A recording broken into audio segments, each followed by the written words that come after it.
ನಮಸ್ಕಾರ. ಭಾರತೀಯ ಆರ್ಥಿಕ ಸುದ್ದಿಯ 8 ಆಗಸ್ಟ್ ಬೆಳಗ್ಗೆ 6 ಗಂಟೆಯ ಆವೃತ್ತಿಗೆ ಸ್ವಾಗತ. ಈ ಸುದ್ದಿ ಆವೃತ್ತಿಯನ್ನು ನಿಮಗೆ ತಂದಿರುವವರು ಭಾವನಾ. ಇತ್ತೀಚಿನ ಸುದ್ದಿಗಳನ್ನು ಆಲಿಸಿ. ಸೆನ್ಸೆಕ್ಸ್ 78,499.17, 456 ಪಿಟಿಎಸ್, 0.58% ಕುಸಿದಿದೆ. ಅತಿ ಹೆಚ್ಚು ಲಾಭ. ಟಿಸಿಎಸ್ 3.36% ಏರಿಕೆಯಾಗಿದೆ. ಅತಿ ಹೆಚ್ಚು ನಷ್ಟ. ಬಜಾಜ್ ಫೈನಾನ್ಸ್ 5.84% ಕುಸಿದಿದೆ. ನಿಫ್ಟಿ 50 ಇಂದು 24,570.65, 0.27% ಆಗಿದೆ. -0.27% ಕುಸಿದಿದೆ. ಎನ್ಎಸ್ಇಯ ಅಗ್ರ 50 ಕಂಪನಿಗಳನ್ನು ಟ್ರ್ಯಾಕ್ ಮಾಡುತ್ತದೆ. ಭಾರತೀಯ ಷೇರು ಮಾರುಕಟ್ಟೆ ಕುಸಿತ. 78,499.17ಕ್ಕೆ ತಲುಪಿದ ಸೆನ್ಸೆಕ್ಸ್. ಬಿಎಸ್ಇ ಸೆನ್ಸೆಕ್ಸ್ (0.58%) ಕುಸಿದು 78,499.17ಕ್ಕೆ ಮುಕ್ತಾಯಗೊಂಡರೆ, ನಿಫ್ಟಿ 50 (0.27%) ಕುಸಿದು 24,520.65ಕ್ಕೆ ತಲುಪಿತು. ನಿಫ್ಟಿ ಬ್ಯಾಂಕ್ (0.55%) ಕುಸಿದು 57,746.45ಕ್ಕೆ ತಲುಪುವ ಮೂಲಕ ಬ್ಯಾಂಕಿಂಗ್ ಷೇರುಗಳು ಮಾರುಕಟ್ಟೆಯನ್ನು ಕುಸಿತದತ್ತ ನೂಕಿದವು.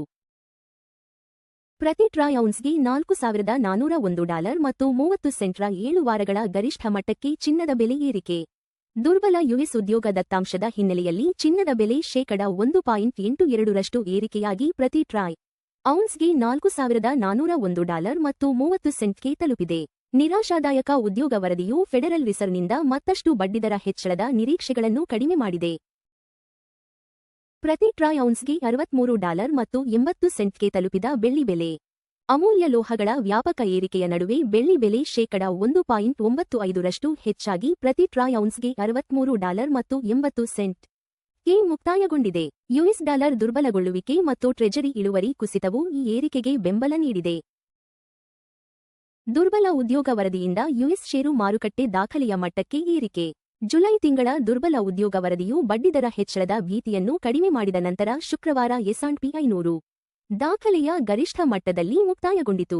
ಹೂಡಿಕೆದಾರರು ಫೆಡರಲ್ ರಿಸರ್ವ್ನ ಕಠಿಣ ನೀತಿಯ ಮೇಲಿನ ನಿರೀಕ್ಷೆಗಳನ್ನು ಕಡಿಮೆ ಮಾಡಿದ್ದರಿಂದ ಟ್ರೆಜರಿ ಇಳುವರಿ ತೀವ್ರವಾಗಿ ಕುಸಿಯಿತು. ಪ್ರತಿ ಬ್ಯಾರೆಲ್ಗೆ $77 ಮತ್ತು 8 ಸೆಂಟ್ಗೆ ಕುಸಿದ ಕಚ್ಚಾ ತೈಲ ಬೆಲೆ. ಜಾಗತಿಕ ಬೇಡಿಕೆಯ ಆತಂಕಗಳ ನಡುವೆ ಕಚ್ಚಾ ತೈಲ ಬೆಲೆ (1.24%) ಕುಸಿದು ಪ್ರತಿ ಬ್ಯಾರೆಲ್ಗೆ $77 ಮತ್ತು 8 ಸೆಂಟ್ಗೆ ತಲುಪಿದೆ. ಮಧ್ಯಪ್ರಾಚ್ಯದಲ್ಲಿ ನಡೆಯುತ್ತಿರುವ ಭೌಗೋಳಿಕ ರಾಜಕೀಯ ಉದ್ವಿಗ್ನತೆಯ ಹೊರತಾಗಿಯೂ ಈ ಕುಸಿತವು ಮಾರುಕಟ್ಟೆಯ ಬದಲಾಗುತ್ತಿರುವ ಪರಿಸ್ಥಿತಿಯನ್ನು ಪ್ರತಿಬಿಂಬಿಸುತ್ತದೆ. ಹಣಕಾಸಿನ ಶಿಸ್ತು ಮತ್ತು ಬಂಡವಾಳ ವೆಚ್ಚದಿಂದ ಖಾಸಗಿ ಹೂಡಿಕೆ ಪುನಶ್ಚೇತನ. ಡಿಎ ಕಾರ್ಯದರ್ಶಿ. ಭಾರತದ ಕಟ್ಟುನಿಟ್ಟಾದ ಹಣಕಾಸಿನ ಶಿಸ್ತು ಮತ್ತು ಬಲವಾದ ಬಂಡವಾಳ ವೆಚ್ಚವು ಖಾಸಗಿ ಹೂಡಿಕೆಯನ್ನು ಯಶಸ್ವಿಯಾಗಿ ಆಕರ್ಷಿಸುತ್ತಿದೆ. ಈ ವಿಧಾನವು ಜಾಗತಿಕ ಆಘಾತಗಳನ್ನು ತಡೆದುಕೊಳ್ಳಲು ಆರ್ಥಿಕತೆಗೆ ಸಹಾಯ ಮಾಡಿದೆ ಎಂದು ಡಿಎ ಕಾರ್ಯದರ್ಶಿ ತಿಳಿಸಿದ್ದಾರೆ. 2047ರ ವೇಳೆಗೆ ಭಾರತವನ್ನು ಅಭಿವೃದ್ಧಿ ಹೊಂದಿದ ರಾಷ್ಟ್ರವನ್ನಾಗಿಸಲು ನಗರೀಕರಣ ಅತ್ಯಗತ್ಯ. ಪನಗರಿಯಾ. ಅರ್ಥಶಾಸ್ತ್ರಜ್ಞ ಅರವಿಂದ್ ಪನಗರಿಯಾ ಅವರು ನಗರೀಕರಣವನ್ನು ಭಾರತದ ಬೆಳವಣಿಗೆಯ ಮುಂದಿನ ಪ್ರಮುಖ ಹಂತ ಎಂದು ಬಣ್ಣಿಸಿದ್ದಾರೆ. 2047ರ ವೇಳೆಗೆ ಅಭಿವೃದ್ಧಿ ಹೊಂದಿದ ರಾಷ್ಟ್ರದ ಗುರಿಯನ್ನು ಸಾಧಿಸಲು ವ್ಯವಸ್ಥಿತ ನಗರ ಅಭಿವೃದ್ಧಿ ಪ್ರಮುಖವಾಗಿದೆ ಎಂದು ಅವರು ಒತ್ತಿ ಹೇಳಿದ್ದಾರೆ. ಈರುಳ್ಳಿ ಮತ್ತು ಎಲ್ಪಿಜಿ ದರ ಏರಿಕೆಯಿಂದ ಶೇ.9ರಷ್ಟು ದುಬಾರಿಯಾದ ಊಟದ ವೆಚ್ಚ. ಕ್ರಿಸಿಲ್ ವರದಿಯ ಪ್ರಕಾರ, ಜುಲೈನಲ್ಲಿ ಮನೆಯಲ್ಲಿ ತಯಾರಿಸಿದ ಊಟದ ವೆಚ್ಚವು ವಾರ್ಷಿಕವಾಗಿ ಶೇ.9ರಷ್ಟು ಹೆಚ್ಚಾಗಿದೆ. ಈರುಳ್ಳಿ ಬೆಲೆಯಲ್ಲಿ ಶೇ.20ರಷ್ಟು ಏರಿಕೆ ಮತ್ತು ಎಲ್ಪಿಜಿ ಸಿಲಿಂಡರ್ ದರ ಹೆಚ್ಚಳವು ಈ ಏರಿಕೆಗೆ ಪ್ರಮುಖ ಕಾರಣಗಳಾಗಿವೆ. ಸರ್ಕಾರಿ ಸ್ವಾಮ್ಯದ ಸಂಸ್ಥೆಗಳ ಷೇರು ಮಾರಾಟದ ಗುರಿ ಮೀರಲು ಸಜ್ಜಾದ ಭಾರತ ಸರ್ಕಾರ. ಸರ್ಕಾರಿ ಸ್ವಾಮ್ಯದ ಸಂಸ್ಥೆಗಳ ಷೇರು ಮಾರಾಟದ ಮೂಲಕ ಪ್ರಮುಖ ನಿಧಿ ಸಂಗ್ರಹಣೆಯ ಗುರಿಯನ್ನು ಮೀರಿಸಲು ಭಾರತ ಸರ್ಕಾರ ಸಜ್ಜಾಗಿದೆ ಎಂದು ಮೂಲಗಳು ತಿಳಿಸಿವೆ. ಬಲವಾದ ಮಾರುಕಟ್ಟೆ ಪರಿಸ್ಥಿತಿಗಳು ಸಾರ್ವಜನಿಕ ವಲಯದ ಉದ್ಯಮಗಳ ಹೂಡಿಕೆ ಹಿಂತೆಗೆತ ಪ್ರಕ್ರಿಯೆಗೆ ಉತ್ತೇಜನ ನೀಡಿವೆ. ಟಿಸಿಎಸ್ ಷೇರು ಶೇ.3.36ರಷ್ಟು ಏರಿಕೆ. ಬಜಾಜ್ ಫೈನಾನ್ಸ್ ಶೇ.5.8ಕ್ಕಿಂತ ಹೆಚ್ಚು ಕುಸಿತ. ಐಟಿ ವಲಯದ ಗಳಿಕೆಯ ನೇತೃತ್ವ ವಹಿಸಿದ ಟಿಸಿಎಸ್ ಷೇರುಗಳು ಶೇ.3.36ರಷ್ಟು ಏರಿಕೆಯಾಗಿ $2,452 ಮತ್ತು 70 ಪೈಸಾಕ್ಕೆ ಮುಕ್ತಾಯಗೊಂಡವು. ಇದಕ್ಕೆ ವಿರುದ್ಧವಾಗಿ ಬಜಾಜ್ ಫೈನಾನ್ಸ್ ಷೇರುಗಳು ಶೇ.5.84ರಷ್ಟು ಕುಸಿದು $1,078ಕ್ಕೆ ತಲುಪಿದವು. ಎಫ್ಡಿ ಬಡ್ಡಿದರಗಳು ₹3 ಕೋಟಿಗಿಂತ ಕಡಿಮೆ. Kotak Mahindra bank 7.30%. Bank of Baroda 7.15%, Punjab national bank 7.10%, HDFC bank 6.60%. ಚಿನ್ನ $4,401 ಮತ್ತು 30 ಸೆಂಟ್ 1.82% ಪ್ರತಿ ಟ್ರಾಯ್ ಔನ್ಸ್ಗೆ. ಅಂದಾಜು ಸಮ $1,34,707 ಪ್ರತಿ 10 ಗ್ರಾಂಗೆ. ಚಿನ್ನದ ಬೆಲೆ 1.82% ಏರಿಕೆಯಾಗಿದೆ. ಹಿಂದಿನ ಮುಕ್ತಾಯ $4,322 ಮತ್ತು 80 ಸೆಂಟ್ರಿಂದ. ಚಿನ್ನದ ಬೆಲೆಗಳು ಜಾಗತಿಕ ಬೇಡಿಕೆ, ಡಾಲರ್ ಬಲ ಮತ್ತು ಹಣದುಬ್ಬರ ನಿರೀಕ್ಷೆಗಳನ್ನು ಪ್ರತಿಬಿಂಬಿಸುತ್ತವೆ.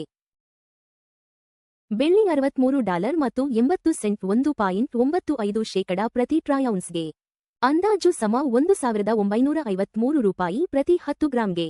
ಬೆಳ್ಳಿ ಬೆಲೆ 1.95% ಏರಿಕೆಯಾಗಿದೆ. ಹಿಂದಿನ ಮುಕ್ತಾಯ $62 ಮತ್ತು 58 ಸೆಂಟ್ರಿಂದ. ಬೆಳ್ಳಿ ಬೆಲೆಗಳು ಕೈಗಾರಿಕಾ ಬೇಡಿಕೆ, ಸೌರಶಕ್ತಿ ಮತ್ತು ಕೇಂದ್ರ ಬ್ಯಾಂಕ್ ನೀತಿಗಳೊಂದಿಗೆ ಸಂಬಂಧ ಹೊಂದಿವೆ. WTI ಕಚ್ಚಾ ತೈಲ $27 ಮತ್ತು 8 ಸೆಂಟ್ 1.24% ಪ್ರತಿ ಬ್ಯಾರಲ್ಗೆ ವಹಿವಾಟು ನಡೆಸುತ್ತಿದೆ. ತೈಲ ಬೆಲೆ 1.24% ಕುಸಿದಿದೆ. ಹಿಂದಿನ ಮುಕ್ತಾಯ $78 ಮತ್ತು 5 ಸೆಂಟ್ರಿಂದ. ಕಚ್ಚಾ ತೈಲ ಬೆಲೆಗಳು ಭಾರತದ ಇಂಧನ ವೆಚ್ಚ ಮತ್ತು ಹಣದುಬ್ಬರವನ್ನು ಗಣನೀಯವಾಗಿ ಪ್ರಭಾವಿಸುತ್ತವೆ. US $95 ಮತ್ತು 20 ಸೆಂಟ್ 0.09%ಗೆ ಭಾರತೀಯ ರೂಪಾಯಿ ವಿರುದ್ಧ ವ್ಯಾಪಾರವಾಗುತ್ತಿದೆ. ರೂಪಾಯಿ 0.09% ದುರ್ಬಲಗೊಂಡಿದೆ. ಹಿಂದಿನ ಮುಕ್ತಾಯ $95 ಮತ್ತು 11 ಪೈಸಾರಿಂದ. ದುರ್ಬಲ ರೂಪಾಯಿ ಆಮದು ವೆಚ್ಚವನ್ನು ಹೆಚ್ಚಿಸುತ್ತದೆ, ಆದರೆ ಐಟಿ ಮತ್ತು ಫಾರ್ಮಾ ರಫ್ತುದಾರರಿಗೆ ಪ್ರಯೋಜನವಾಗುತ್ತದೆ. LPG ಸಿಲಿಂಡರ್ ಬೆಲೆಗಳು ಪ್ರಮುಖ ನಗರಗಳು. ಚೆನ್ನೈ $957 ಮತ್ತು 50 ಪೈಸಾ, $2,906. ಬೆಂಗಳೂರು $944 ಮತ್ತು 50 ಪೈಸಾ, $2,821. ಹೈದರಾಬಾದ್ $994, $2,985. ಆಂಧ್ರಪ್ರದೇಶ $966 ಮತ್ತು 50 ಪೈಸಾ, $2,921 ಮತ್ತು 50 ಪೈಸಾ. ಭಾರತೀಯ ಆರ್ಥಿಕ ಸುದ್ದಿ ನೋಡಿದ್ದಕ್ಕಾಗಿ ಧನ್ಯವಾದಗಳು. ಪ್ರತಿದಿನ ಬೆಳಿಗ್ಗೆ ಮತ್ತು ಸಂಜೆ 6 ಗಂಟೆಗೆ ನಮ್ಮ ಸುದ್ದಿಯನ್ನು ನೋಡುತ್ತೀರಿ. ಲೈಕ್, ಶೇರ್ ಮತ್ತು ಸಬ್ಸ್ಕ್ರೈಬ್ ಮಾಡಿ.